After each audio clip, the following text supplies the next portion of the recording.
क्योंकि सब अपने हैं तो देना है। तुम कमाओ इसलिए कि सब लोग खा सके। जो कमाएगा वो खाएगा, ऐसा नहीं है हमारे यहाँ। जो कमाएगा वो खिलाएगा, ऐसा हमारे यहाँ। ये सारा उस परिवार में बच्चों के संवर्धन से, उस परिवार में जो आचरण बड़े करते जिन मूल्यों के आधार पर, उसके आधार पर होता है। और इसी तीसरी बात है ये साम्यता, समरसता के आधार पर, आत्मीयता के आधार पर बच्चों को बताना समाज में भेद नहीं, सब अपने हैं। अभी समाज भेद करता है तो उनका स्थान समाज में क्या है तुम मत देखो। तुम्हारे से बड़े हैं, उनको चाचा कहो। घर के नौकरों को भी एक नाम से पुकारने नहीं देते थे बच्चों को। आजकल क्या है पता नहीं, आजकल इतने नौकर होते ही नहीं, इतने बड़े परिवार भी नहीं है। परंतु घर में काम करने वाली तो आती है, खाना बनाने वाली तो आती है, बर्तन धोने वाली आती है। उसको क्या कहते हैं अपने बच्चे? चाची कहते हैं कि नहीं? कि नाम से पुकारते? वो है, वो नौकर है, आजीविका के लिए हमारे यहाँ आते, लेकिन हमारा जीवन चलाते ना तो हम उनको चाची कहेंगे। हमारा रिश्ता बनता है, हमारा केवल कॉन्ट्रैक्ट नहीं है तुम हमारे घर के बर्तन धो इतना वेतन मिलेगा, ये व्यवहार की बात है। लेकिन हमारी दृष्टि क्या है? मेरा जीवन चलाने वाले कुटुंब है मेरा, ब्लड रिलेशंस। लेकिन जीवन लॉन्ड्री वाला भी चलाता है हमारा, हेयर कटिंग सैलून जहाँ करते वो भी आता है, बर्तन धोने वाली भी हमारा जीवन चलाती है। तो यद्यपि they are paid servants, they are chacha chachi. सम्मान सबका, सबका सम्मान, और सबके सम्मान के चलते ही मातृशक्ति सम्मानित। मातृशक्ति को हमारे यहाँ, यानी ये मूल्य का विषय है ना, बहुत कठिन चर्चा करने से एक श्लोक मैंने आपको बता दिया तो पूरा सारांश उसमें आ जाता है।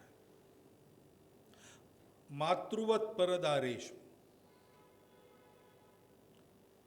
तो अपनी पत्नी छोड़कर बाकी सारी जो मातृशक्ति है वो हमारे लिए मातृवत है। और हमारे यहाँ सबको माँ ही कहते हैं ना। घर में बहू नहीं आती है उसको भी सब लोग बहू माँ कहते हैं।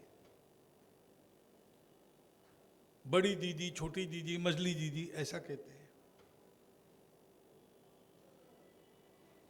तो सबको हम ये सम्मान देते, उनको रिकॉग्नाइज करते। वो कितनी उपयुक्त है, उनका रिलेशन क्या है, इसका विचार नहीं करते। मातृवत परदारेश, उसमें उसका सम्मान है। और ऐसा सम्मान मन से जहाँ रहेगा, ये संस्कार जहाँ रहेगा, यहाँ पर महिलाओं पर अत्याचार हो ही नहीं सकते।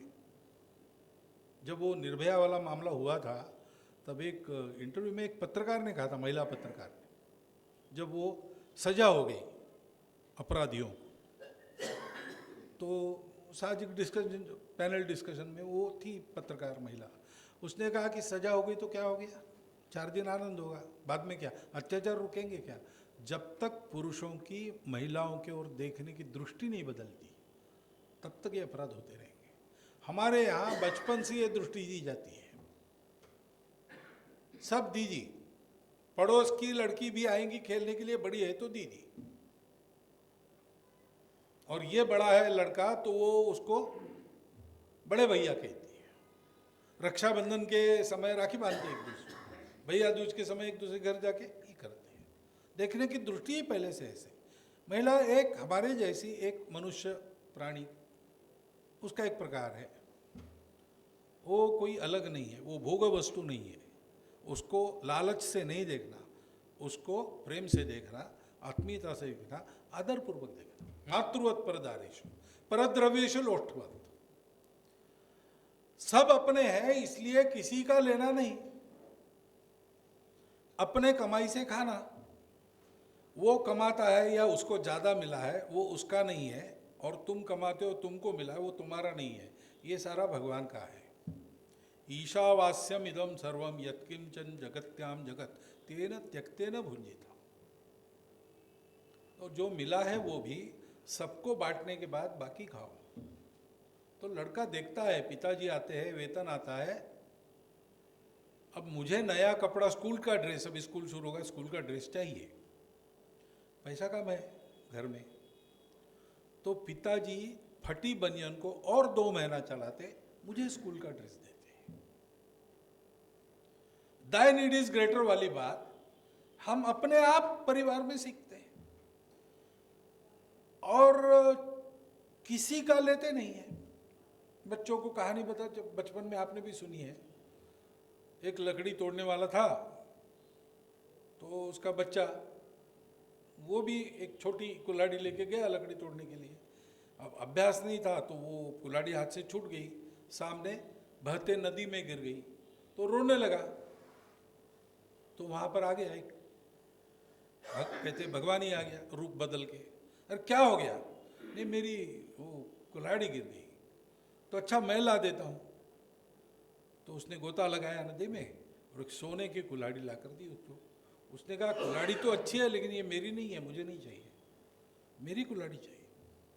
फिर चांदी की दी, वो भी उसकी ला के दी, तो उसने कहा हाँ ये मेरी कुल्हाड़ी है। तो दोनों बाकी कुल्हाड़ी सोने की और चांदी की उसको मिली, लेकिन उसने कहा कि ये मुझे नहीं चाहिए क्योंकि ये मेरा नहीं है, जो मेरा नहीं है वो मुझे नहीं चाहिए। अब ऐसी कहानियां चलती थी, ऐसा आचरण बड़ों का होता था।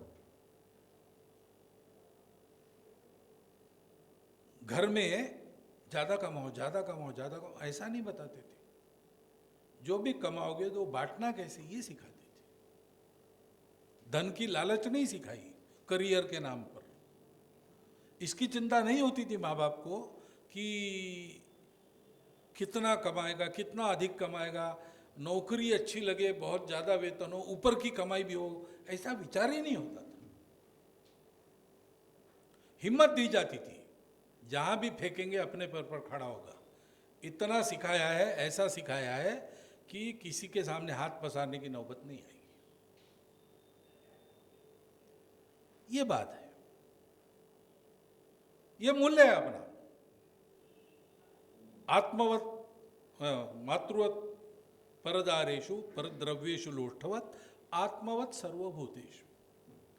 सबके साथ वही व्यवहार करना जो तुमको जिस बात से दुख होता है, सबको उस बात से दुख ही होता है। तो तुमको जिस बात से बुरा लगता है वैसा व्यवहार दूसरों से नहीं करना। सब लोग मेरे से अच्छा व्यवहार करें, ये मेरा अधिकार है, ऐसी बात नहीं सिखाई जाती थी। हमको ये सिखाया जाता था सब लोगों से अच्छा व्यवहार करो, ये तुम्हारा दायित्व है। टॉल्स्टॉय ने गांधी जी को एक लंबा पत्र लिखा, उसमें ये सारी बातें थी। उसमें ये बात थी कि सबका अपना अपना अधिकार है, उसको सुरक्षित करना चाहिए समाज में। तो गांधी जी ने बहुतांश उनकी बातों पर सहमति, एक इस बात पर लिखा कि इसमें मैं आपसे थोड़ा भिन्न मत रखता हूँ और वो बताना चाहता हूँ। हम जिस देश में हैं वहाँ तो ऐसा है कि यहाँ अधिकारों की बात ही नहीं होती, यहाँ कर्तव्यों की बात होती है। सब लोग अपनी अपनी ड्यूटी ठीक करेंगे तो अधिकार अपने आप सुरक्षित हो जाएंगे। इसलिए हमारे यहाँ परिवारों में there is no right, there are duties. वहाँ अभी राइट्स है ना। 12 साल का लड़का कोर्ट में केस फाइल करता है माता पिता के अगेंस्ट, मुझे ये बराबर ठीक नहीं रख रहे हैं। हमारे ऐसा हो ही नहीं सकता, क्योंकि माता पिता ठीक रखने का they will try their maximum. वो बिना कानून के है, कानून नहीं है कोई हमारे समाज में, ये परंपरा है। उन मूल्यों के आधार पर ऐसा आचरण पीढ़ी दर पीढ़ी, उसका उदाहरण माँ बाप रखते हैं। उस उदाहरण को देख के बच्चा सीखता है, उपदेश से नहीं। उपदेश तो बाद में होता है, पहले वो देखता है कि हाँ ये बोला जा रहा है, ऐसा हो रहा है, ऐसा हमारे पिताजी, हमारी माताजी, हमारे दादाजी दादी, नाना नानी, ये सब ऐसा करते हैं, इसलिए ऐसा करना चाहिए। ऐसा करके जिया जा सकता है। सबके लिए कष्ट सहन करने में भी सुख है। अभी डाइवोर्स का प्रमाण बढ़ा है, क्यों बढ़ा है? ये जो ईगो है जिसके कारण वो सर्वाइवल वाली बात आती है मन में, वो ईगो बढ़ा है तो अपने आप को एडजस्ट नहीं कर सकते दूसरे परिवार में। और परिवार भी नया व्यक्ति आता है उसको एडजस्ट नहीं करता, दोनों तरफ से कभी कभी गड़बड़ है। ये संस्कार कम है। हमारे यहाँ संस्कार ऐसा था कि सब अपने हैं, और सब अपने हैं तो अपने आप को एडजस्ट करना है, इसलिए सब लोग एक दूसरे को एडजस्ट होने का प्रयास करते हैं, इसलिए कला कम थी। तो इन मूल्यों के आधार पर हम चलते हैं तो स्वाभाविक एक बात आती है कि अपना व्यवहार हमेशा विचार सद्विचार रहना चाहिए, कर्म सत्कर्म रहना चाहिए, जो मेरे को अंदर से उन्नत करे, लोगों का भला करे, ऐसा ही विचार मैं करूंगा, ऐसी ही कृति मैं करूंगा, ऐसी ही वाणी मैं बोलूंगा। मन वचन कर्म से सदाचार का पुरस्कार। तो सत्य है, अहिंसा है, वाणी में भी किसी का दिल न दुखे ऐसे बोलना। सत्यम ब्रूयात प्रियम ब्रूयात, मां ब्रूयात सत्यम अप्रियम, प्रियम च न अनृतम ब्रूयात। सत्य बोलो, प्रिय बोलो। अप्रिय सत्य एकदम फूट कर बोल मत दो, उसकी जगह होती है, उसका समय होता है, जिससे उसके आधार पर कुछ अच्छा सुधार होगा। ऐसी इस प्रकार से उस जगह उस समय उतना ही बोलो, या जो ऐसा बोल सकता है उसको बता के भूल जाओ, लेकिन अप्रिय नहीं बोलना, असत्य भी नहीं बोलना। प्रिय बोलने के लिए झूठ भी नहीं बोलना, इसको धर्म कहा गया है। ये सब जो मैं बता रहा हूं ना, इसको कहते हैं दी वैल्यूज ऑफ धर्म, दीज आर धर्म वैल्यूज, क्योंकि ये जोड़ता है, जोड़ कर रखता है, बिखरने नहीं देता और उन्नत करता है। तो ये धर्म के मूल्यों के आधार पर हम चलते हैं, जोड़ने वाली चीज वो है। और दूसरी बात इसमें आती है, व्यक्ति अपने आप को परहित के लिए समर्पण कर देता है, फिर वह व्यक्ति हमेशा उपयोगी जीवन जीता है। वो बहुत यशस्वी होने का प्रयास नहीं करता, करता भी है, यशस्वी होता भी है, यश से विरोध नहीं है, लेकिन यश से ज्यादा महत्ता हमारे यहाँ सार्थकता की है। शांति निकेतन में सीख कर प्रसिद्ध चित्रकार बेगड़ जी, मध्य प्रदेश के, वो अपने गुरु नंदलाल बोस जी, उनके यहाँ गए, अच्छा मेरिट में पास वगैरह हो गए, सब हो गया, तो चरण स्पर्श करने गए। तो नंदलाल बोस जी ने उनको कहा कि मैं तुम यशस्वी हो ऐसा आशीर्वाद नहीं दूंगा, मैं तुमको यह आशीर्वाद दूंगा कि तुम्हारा जीवन सार्थक हो। Successful is okay, but meaningful is better. तो ये व्यक्ति इस प्रकार लोगों के लिए जीता है। खुद के लिए जियोगे तो मरोगे बार बार, सबके लिए जियोगे तो अमर हो जाओगे, स्वामी जी ने कहा है। ऐसा एक मूल्यों का, उसके आधार पर संस्कारों का एक पर्व हर परिवार में चलता था। उसके लिए सुसंगत अपनी परंपरागत पद्धतियां है। सब परंपरागत पद्धतियां आज लागू होगी ऐसा नहीं है, उनको द्वारा आज के समय के लिए अडॉप्ट करना पड़ेगा without losing values. We have to change the form. तो अभी चेन्नई में एक मेला चलता है, अब अन्य शहरों में, कलकत्ता में भी हुआ होगा, हिंदू आचार्य संत वगैरह कितनी सेवा करते, उसका एक मेला होता है।